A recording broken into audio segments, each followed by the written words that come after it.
Oh my god, look at these messages. Sir, I'm a low scorer. Are you sure I can score 95%? Sir, I'm going to fail. Please do something so that I at least get 80 to 90% marks. Sir, I'm getting 80%. How do I go to 95, 98%? My dear warriors, I made the most brilliant strategy. Yes. And trust me, if you just follow this consistently over the next 5 years, that's it. You're going to nail it and you yourself will be surprised. So, this is your Captain Shreyas. I have been teaching for the past 13 plus years. I did my graduation from NIT Nagpur and research from IIT Bombay. And now I'm going to make you, Macha, yes, you, Macha, the topper. So, ready, Guru? So, let's get straight to the strategy and make sure you're liking this video. And maybe if you're seeing me for the first time, most likely you have not yet subscribed. So, please subscribe. So listen, Guru, simple is it. You just need to do NCERT as primary objective. Without NCERT, no point going to reference books. Don't even waste time buying those books. Second important thing, go to PYQs. 5 years at least bare minimum. Okay? And 10 years will be very ideal if you can do that. Without doing PYQs, do not jump to random question banks because somebody suggested this question bank very important. In fact, I will only give that question bank to you, and if you practice those question sets, that's it, you are done and dusted. Next important thing, class test or self-test every week, mandatory, so that you can track your progress and do only those portions which you have studied. No point giving a test on something which you have not studied. Make sense? Also very important, make a proper schedule with 3 to 5 hours, 4 to 6 hours at least of studies with rotating subjects, because you can't study same thing, macha. You will get bored. No, English, physics, okay? And give breaks, 5 to 10 minutes. Don't feel guilty of giving yourself breaks because you might think, oh, I'm taking a break. Am I wasting time? No. Study in that study time. Take break in that break time. Don't think about studies in the break time. Treating subject by subject with science. For physics, numericals, very important. You need to practice it like anything, especially optics, magnetism, light and all of that. If you see, heavy mark questions are always from these chapters. There is no skipping it. Even if you are planning to do medical, take PCB, whatever, please do it. For chemistry, no other option but to memorize those reactions and also look at the mechanisms wherever possible. Don't go too much into detail or else you'll go into like very research level stuff. Chemical equations, you should know how to balance it. That is an art you will develop over time and you will start loving it, especially once you learn how to balance these equations. Know all the periodic trends and how things vary. Know the basic things of the periodic table. That's good enough for you. Alright, and practice MCQs a lot, especially for chemistry. For physics, it's more about numerical questions, right? For biology, what happens is many students just go into diagrams, they forget labeling. So don't do that big mistake, right? Labeling is as important as diagrams. Second thing, people think if I know the labels and diagrams, it's enough. No, lot of definitions are there, a lot of some charts sometimes you might have to draw or some flow chart you have to think of, or you have to explain something in a proper manner, step-by-step procedure. So those few questions which are there, please go through them properly, my dear. Okay, talking about maths. Okay, see, maths is like an art which can be developed over time, not in 1 week or 1 day, just like English. You cannot say I will learn English within 1 day. Not possible. Same way, maths you have to practice daily, macha. Okay, every day, how many problems? 15 questions. How much time will it take? Maximum 30 minutes. Okay, 25 questions if you solve, 1 hour it will take. Okay, maximum that much time you will need for mathematics, and focus on algebra, geometry, all the chapters. Don't skip anything.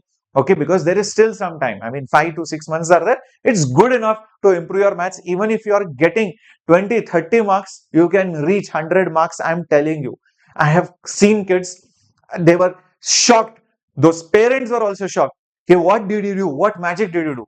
I'm like, I just told them solve this. Even if you see and do it, it is okay. Okay, even if you see and do it initially, it's perfectly fine. Formula sheet is very important, or else you will jumble up things and you will not know where to look at when you're revising. So keep small formula sheets, not very big. When you talk about SST, very vast, right? In history, you should know the timelines. This happened here. Sometimes it could be there in 1 or 2 chapters. Try to relate them. Try to think, okay, when this happened, why this happened, reason out. Okay, create a story in your mind. If you remember it just 19 this happened, it's no point. Try to create a timeline on why it would have happened. A story like format is very important. Flowcharts are also important for revolutions and events and all of that. And practice concise answers for the questions asked. Okay, you cannot write your own storybook for the question asked. To the points, these bullet points. In civics, you cannot create your own story. It is facts. So memorize those key definitions and those pointers, and also relate it with live examples, maybe current affairs or past, whatever has happened. If you give those examples, it will add a lot of weightage to your answer. The teacher will be super duper impressed. In economics, what happens is students find it boring because they have not yet got into the earning zone, and you might not relate it so much, right? So ask your parents why this is like that, why that is like that. Actually, economics is very interesting if you know how things work, etc. You should know about the development, consumer rights. Solving the end of the chapter questions of NCERT is mandatory. Okay. Geography, map work. Everybody loves it, I guess. So map work, you should know it properly. Not just that, you should also focus on resource distribution, climatic zones, and the water cycles, process diagrams, etc. Because a lot of times you might have to explain some process, or explain some zone with some diagrams and charts and all of that. So please go through them. Just don't do map work. Okay, right. Talking about English, sir, we speak English, but grammatical mistakes are there. Sir, I don't know how to compose. I'll tell you some tips and tricks. Say for literature, create a sketch of the character. What are the traits? What are the pros, cons of some person? And then also about the chapter, what are the themes? All kinds of possibilities, because any kind of question or any kind of trait can be used in a question. Understand that. Also, value-based questions, make bullet point, I would say answers. In the exam or while writing the answer, you can write it in your own way. But the bullet points, key points are important. So for every theme, for every value-based question, make those things.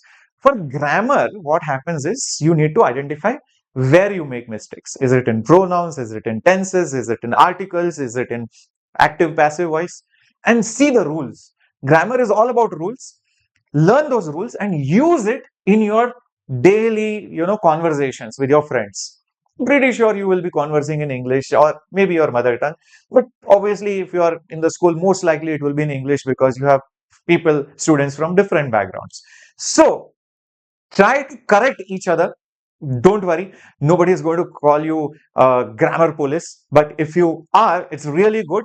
And you're actually helping other kids learn the proper usage of different, articles and whatever things are there in your English. Talking about writing, the only way to improve is actually writing it. And every week, try to compose a report or whatever essay. And you'll be like, sir, who will correct it? Send to ChatGPT, bro. ChatGPT will tell you, you could have done this better, you could have done like this, and see what input it is giving. And based on that, write it again and again send it to ChatGPT. ChatGPT will correct it. Even if your teacher is not going to do it, we have AI. All right. Unseen comprehension. You need to get into the habit of getting surprised, that spontaneity, because in the exam, you really don't know what's going to come. So when you have seen so many unseens, you get the knack of handling such things. At the end of the day, it's all about consistency. It's not about intelligence. Tell me how many kids you know around you who are very smart and intelligent, but somehow they are not able to score that well in the exams. Reason? You're not practicing. You feel that you're super smart, so you think you will crack it on the last day. But that's not true. Just give me 5 months of discipline and you yourself will see how things have changed. That's all I'm asking you, my dear warriors, my dear machas. So make sure you are subscribing to the Namma CBSE 9th and 10th channel for more such amazing strategies and tips and tricks. And do not forget to like and share it with your friends. More such videos coming through from your captain Shreyas. Till then, macha, take care. Hasta la vista.